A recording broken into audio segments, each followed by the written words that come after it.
sacó a relieve toda su amargura, tal como lo demuestra esta transcripción.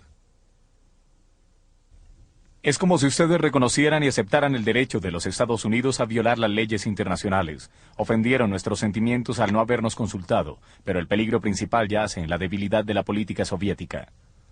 Como buen idealista, el Che no podía entender por qué Moscú no podía mantenerse fiel a sus propios ideales. Según él, los rusos no le habían cumplido su palabra a Cuba y volverían a desilusionarlo con su ayuda económica. En privado, los soviéticos dudaban de los grandiosos planes de Guevara para una Cuba industrializada. Recuerdo que una vez cené con un embajador ruso que era ministro de Finanzas cuando Guevara fue a negociar algunos acuerdos con ellos y me dijo: ¿puedes creer que este muchacho quería una fábrica de automóviles, una planta de aluminio y otras cosas más? Le dijimos que siguiera cosechando su azúcar.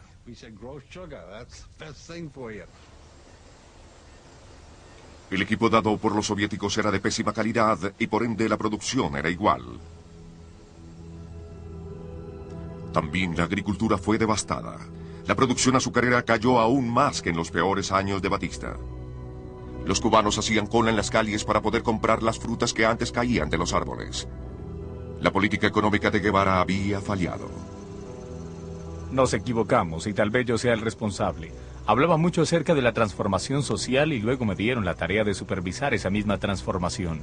Honestamente creo que no sirvo para hacer lo que estoy haciendo y estoy buscando un lugar a donde pueda irme.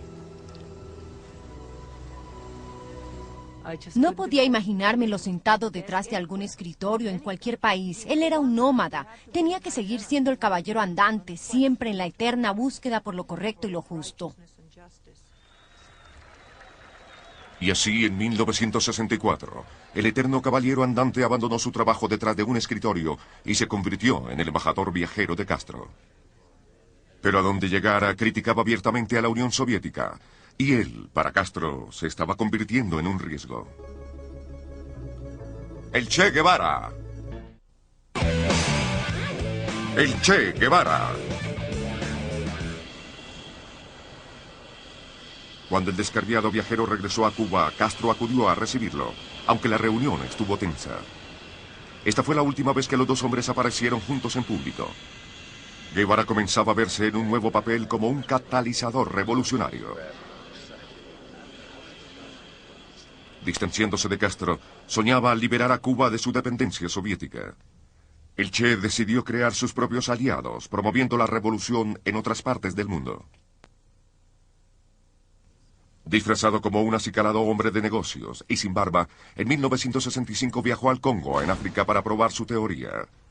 El movimiento de liberación congolesa le había pedido ayuda a Cuba para su lucha en contra de la represión imperialista. Las agencias de inteligencia norteamericanas observaban con mucho interés la transformación del Che. Pero su misión fracasó. Además de estar pésimamente organizados, los rebeldes congoleses estaban divididos acerca del papel que el Che debía representar. A las pocas semanas el levantamiento fue aplastado. Desde su principio fue poco el apoyo que Castro dio a la misión del Che. Le advirtió a Guevara que el plan de incitar la revolución en el Congo podría ofender a Moscú. Por esta razón, Fidel inteligentemente se aseguró. Se acordó que antes de que Guevara viajara al África, tenía que escribir una carta en la cual se distanciaba del gobierno cubano. La carta supuestamente se mantendría secreta y solo sería utilizada si la situación se tornara crítica. Eso era lo que le permitiría a Castro alejarse de la operación del Che en el Congo si fuera necesario por causa de razones internacionales. Si los soviéticos se sintieran ofendidos por su intervención o si hubiera algún problema con las Naciones Unidas, él podría decir: el Che está actuando por su propia cuenta. Él no es cubano, no es uno de los líderes de nuestro partido. Él no es un representante oficial de nuestro gobierno. Es mi amigo, lo ayudo tanto como puedo, pero esta es su operación y decisión. Ya no tiene nada que ver con Cuba. Ahora, mientras el héroe revolucionario languidecía en la selva congolesa, Castro repensaba su situación. El implacable celo revolucionario del Che se convertía en un peligro. Había llegado la hora de ocuparse de este problema. Y para explicar esto, vamos a leer una carta.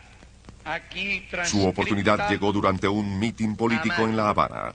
En una audaz jugada, Castro le leyó a sus asistentes la carta que Guevara le había entregado en secreto unos meses atrás. Ernesto Guevara.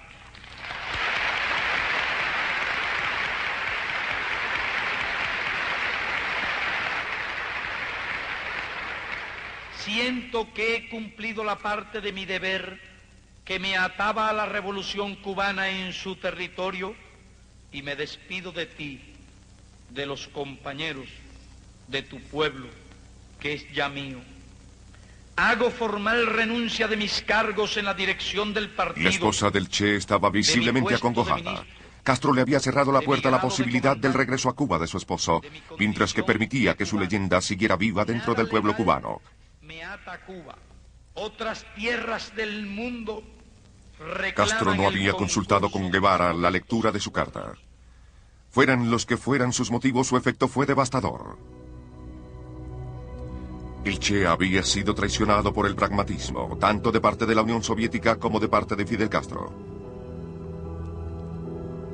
El idealista había quedado solo.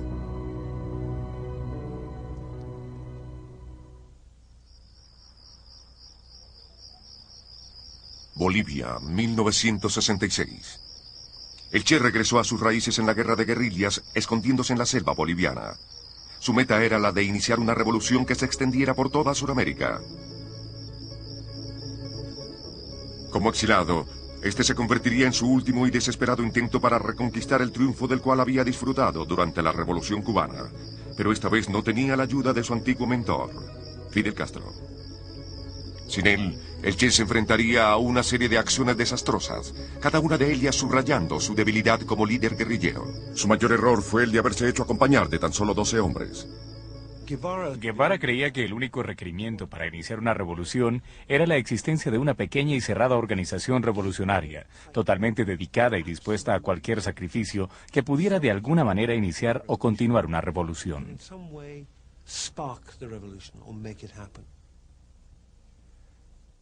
El Che argumentaba que ninguna revolución podía ser exitosa sin el apoyo popular. A las pocas semanas de haber iniciado su campaña, el Partido Comunista Boliviano le retiró su respaldo, y el Che no pudo lograr que ningún campesino se le uniera. El Che había fallado en la siembra de su base política. El gobierno de Bolivia sabía que Washington observaba la situación muy atentamente, y no quería que éste interviniera. El problema tenía que ser solucionado rápidamente. Gary Prado era un capitán del ejército que trabajaba dentro de las operaciones contra insurgentes bolivianas. Se hablaba de la posibilidad de que Bolivia se pudiera convertir en otro Vietnam. Así que el ejército necesitaba solucionar ese problema rápidamente, antes de que se tornara más espinoso y provocara la intervención de una fuerza militar extranjera en nuestro país. Washington no quería otro Vietnam. Oficiales de la CIA fueron desplazados junto a un destacamento de boinas verdes. Para ellos el libro de guerrillas del Che era una lectura requerida, pero el mismo Guevara estaba ignorando sus más básicos principios. En febrero de 1967 el Che cometió otro grave error.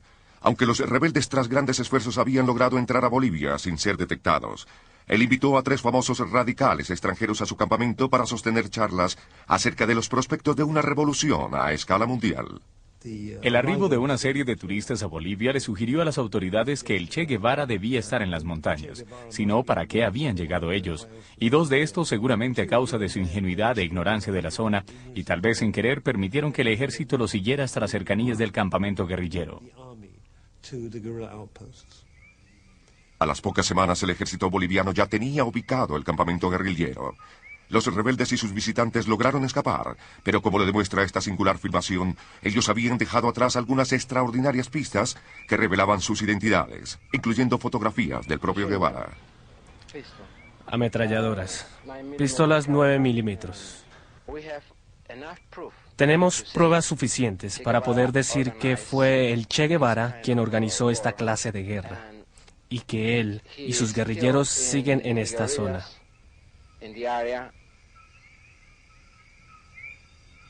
Con el ejército pisándoles los talones, los rebeldes se vieron forzados a retirarse.